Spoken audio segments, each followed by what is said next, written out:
बोले वृंदावन बिहारी लाल की। बोलो राधे राधे। और जोर से बोलो। बोलो गवा देवी मैया की। देखो ध्रुव जी ने जब प्राण वायु को खींचा,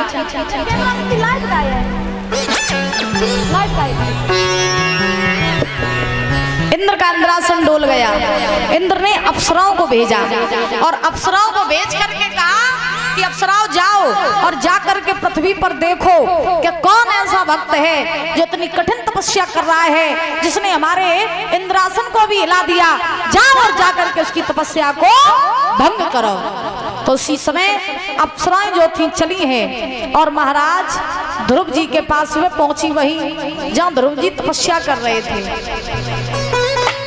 अब जैसे ही ध्रुव जी महाराज के पास में पहुंची अप्सराएं, तो देखा है ध्रुव जी महाराज छोटे से रहे, लेकिन ध्रुव जी महाराज जितने छोटे उतने ही खोटे। अब अप्सराओं ने ध्रुव जी को देखा तो अप्सराएं सब बोली हैं, बहना। बोले हाँ। बोले जूलला तो बनाए छोटो, जागी तपस्या तो हर के तुम हाल भंग कर दियो। बोले कैसे? बोले सुनो ऐसे। कैसे? अरे जय नाच कूद के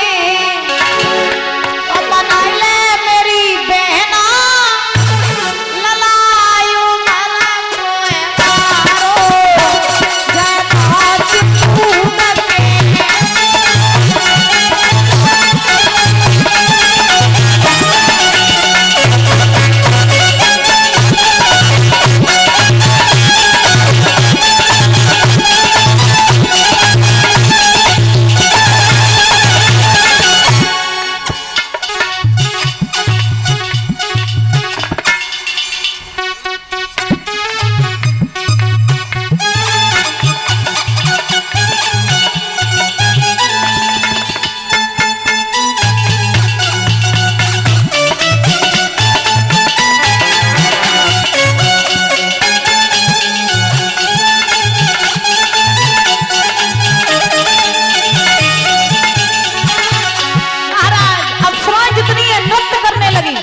ध्रुव जी महाराज को देख करके अप्सराएं बोली जो बनाए छोटो है, जाकी तपस्या आ रही है, तुम नाच कूद के भंग कर दियो। कहते हैं देखत के छोटे लगे, देखत के छोटे लगे घाव करें गंभीर। जो देखत के छोटे होत करे भाई बड़े बड़े घाव कत करे, लेकिन अप्सराएं जब आई जानती कि ध्रुव जितने छोटे उतने ही खोटे। हुआ क्या? अरे नांगी नंबन की लला पर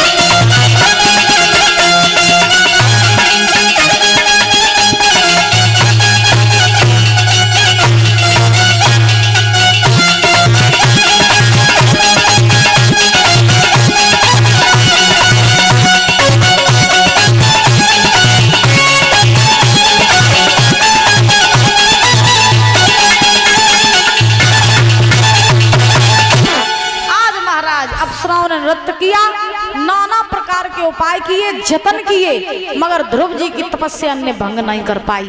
अप्सराएं चली इंद्र के पास पहुंची, जवाब दिया महाराज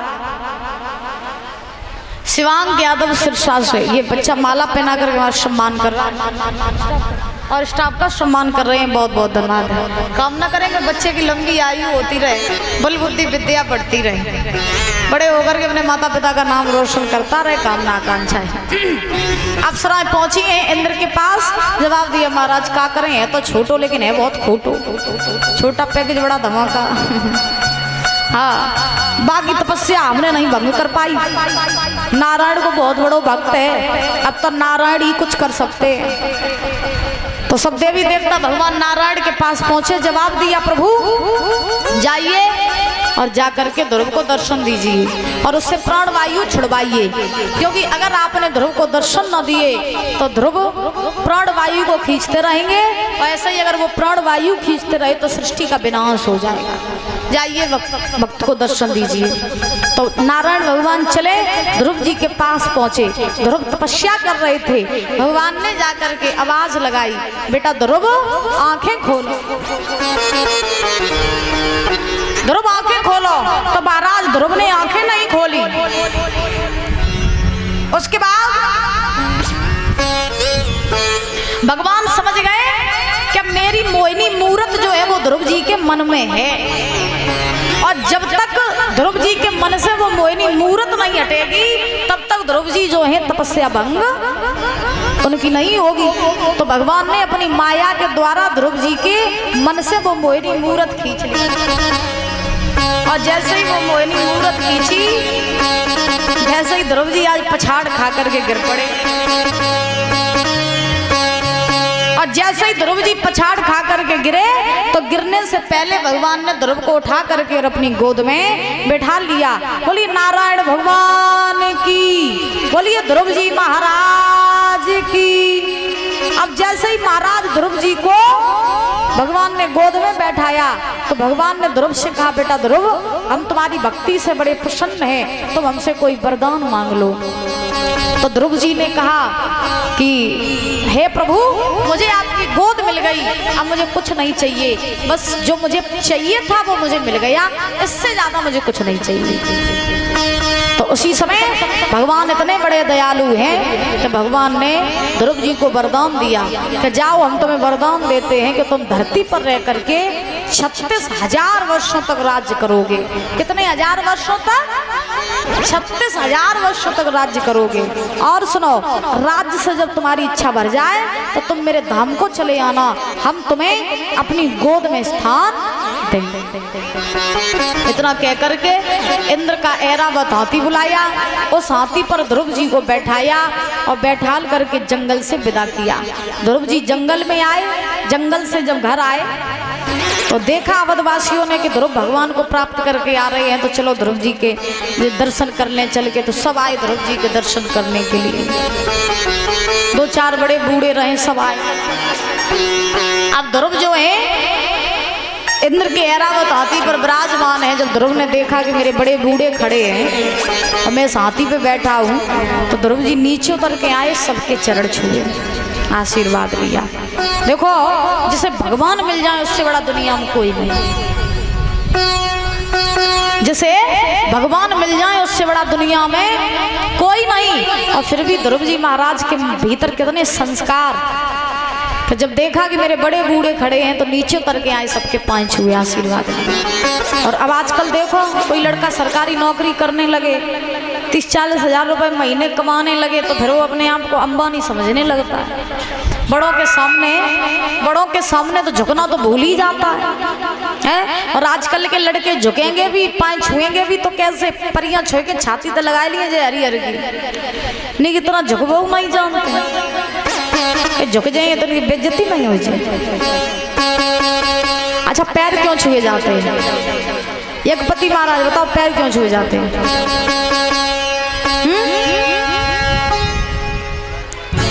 काय मारे छुए जाए, पाए काय छुए जाए, काय छुए जाए, ऐसे ही आशीर्वाद, परियां छुए के आशीर्वाद मिल जाए। आओ तो आई काम बढ़िया, परियां छुए के आशीर्वाद मिल जाता, नहीं मिलते ना। अम्मा क्या बात, तुम दुखी काय बैठी? कूलर में बैठती तो तुम्हें गर्मी ना लगती, तुम लपट में काय बैठी हैं? बोलो राधे राधे, जोर से बोलो। अच्छा पैर क्यों छुए जाते हैं? शायद है कि नहीं आपको बताया होगा किसी ने, लेकिन हम आपको बता रहे हैं। पैर छूने के पीछे 2 कारण होते हैं।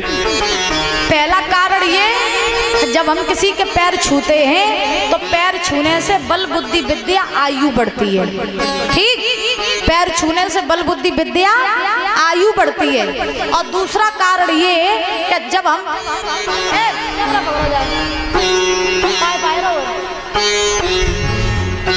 दूसरा कारण ये है दादा कि जब हम किसी के पैर छूते हैं तो उस व्यक्ति के गुण हमारे अंदर प्रवेश कर जाते हैं, इसलिए जो है पैर छुए जाते हैं। जिसके हम पैर छूते हैं उस व्यक्ति के गुण हमारे भीतर आते हैं। दो कारण। अच्छा, पैर किसके छूने चाहिए, किसके नहीं छूने चाहिए? जो गुणवान हो, जो चरित्रवान हो, जो संस्कारी हो, जिसकी समाज में इज्जत हो, दूसरों का मान सम्मान करना जानता हो, ऐसे व्यक्ति के पैर छुओ तो लाभ प्राप्त हो। ये ठीक। और पैर छुओ किनके नहीं चाहिए? जो शराबी हो, बेशक तुम्हारा दमाद क्यों ना हो, कभी उसके पैर न छुओ। बेशक तुम्हारा बाप क्यों ना हो, उसके पैर ना छुओ। जो शराब पीता हो, मांस खाता हो, पराई नारी की संगत करता हो, जो चरित्रहीन हो, जिसकी समाज में इज्जत ना हो, ऐसे आदमी के कभी पैर छूने ठीक। और सुनो, पाँव पूरो नहीं, जब भी छुओ तो पाँव को अंगूठा छुओ। का छुओ? पाँव को अंगूठा। ठीक। जैसे लड़के बड़े बूढ़ों के पैर छूते हैं तो पैर का अंगूठा छूना चाहिए, तभी उससे लाभ प्राप्त होगा। माताएं जैसे बहुएं हैं, सास ससुर के पाँव छुअती हैं, नंदन के पाँव छुअती, तो पाँव को का छुआ? का छुआ? बोला अंगूठा। ठीक है ना? तो ध्रुव जी महाराज चले। सबसे पहले ध्रुव जी अपनी मौसी के पास पहुंचे, सुरुचि के पास, और ध्रुव जी ने कहा, मौसी। सुरुचि ने जब देखा कि ध्रुव आ रहे हैं तो शर्म के मारे सुरुचि घर में घुस गई, दरवाजा बंद कर लिया। सुरुचि ने दरवाजा नहीं खोला। ध्रुव जी ने कहा, मौसी, सबसे पहली गुरु तो तू ही मेरी है। अगर तू मेरे तमाचा ना मारती तो आज मुझे भगवान की प्राप्ति ना होती। क्या माता दरवाजो खोलो, आई गो तेरो साथे लो लाल। माता दरवाजो खोलो, आई गो तेरो साथे लो लाल।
क्या हुआ?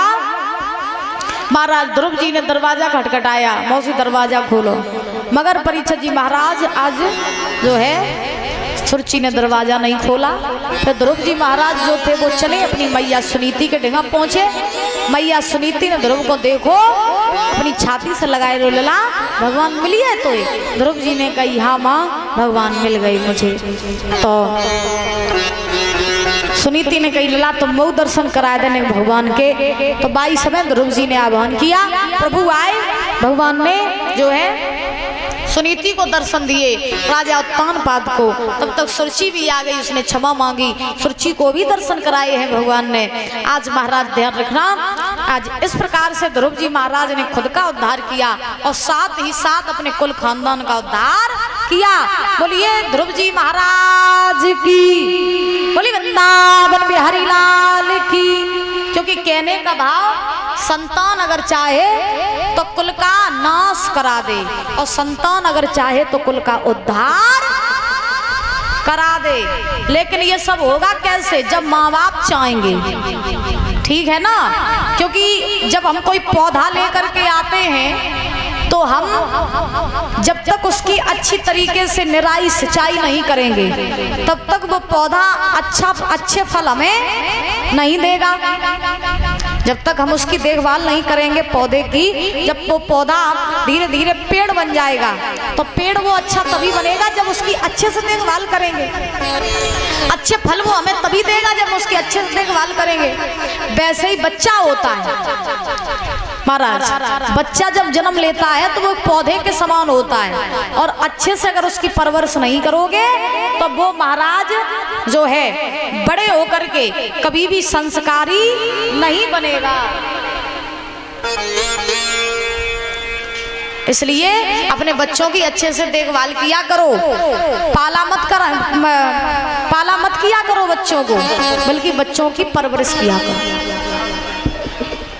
आज ध्रुव जी महाराज जो है इस प्रकार से रह रहे हैं। धीरे धीरे समय बीता, उत्तानपाद बूढ़े हुए। ध्रुव जी महाराज जब बड़े हुए तो उत्तानपाद ने राज्य छोड़ दिया, अवध का जंगल में जाकर के भजन किया है। और इधर क्या हुआ कि ध्रुव जी महाराज अवध के राजा बने। इन्होंने कई वर्षों तक ध्रुव जी ने इस धरती पर राज्य किया। जब राज्य से इच्छा भर गई तो ध्रुव जी महाराज भगवान के धाम को गए। फिर भगवान ने ध्रुव जी को अपनी गोद में स्थान दिया, जो आज भी ध्रुव भगवान की गोद में बैठे हैं। आकाश में ब्रह्म मुहूर्त में सुबह सबसे चमकता हुआ जो तारा दिखाई देता है वही है ध्रुव तारा, जो आज भी भगवान की गोद में विराजमान है। और एक बात बताएं, जौन आदमी की मृत्यु होवे वाली हो, जो आदमी मरवे वालो हो, भाई 6 महीना पहले तक अगर ध्रुव तारा दिखाई दे वो बंद हो जाए तो समझ लियो कि हमारे दिन निकट आई है। हाँ का कहती अम्मा, रोज देखो करा ध्रुव तारा, का पता तुम्हें दिन नजर निकट आइए हो का। रोज देखो करा ध्रुव तारा, रोज सवेरे 4 बजे उठ के हैं, और ज्यादा ना दिखाई दे वो बंद हो जाए, तादना बड़बड़ाई हो जब तुम भगवान के शरण में आ जाइयो, ठीक। हाँ ना तुम फिर जा सोचो कि अब नाती पंती इनका हो या भाई बिना डराइयो ना, सीधी चली जाइयो चुप बिना कछु कहे। हाँ तो देखो इस प्रकार से ध्रुव जी महाराज को भगवान ने अपनी गोद में स्थान दिया। ऐसे ध्रुव जी महाराज ने खुद का भी उद्धार कराया, साथ ही साथ अपने कुल खानदान का उद्धार किया। ताली बजाते हुए भजन बोलेंगे, उसके बाद बड़ा सुंदर प्रसंग आ रहा है।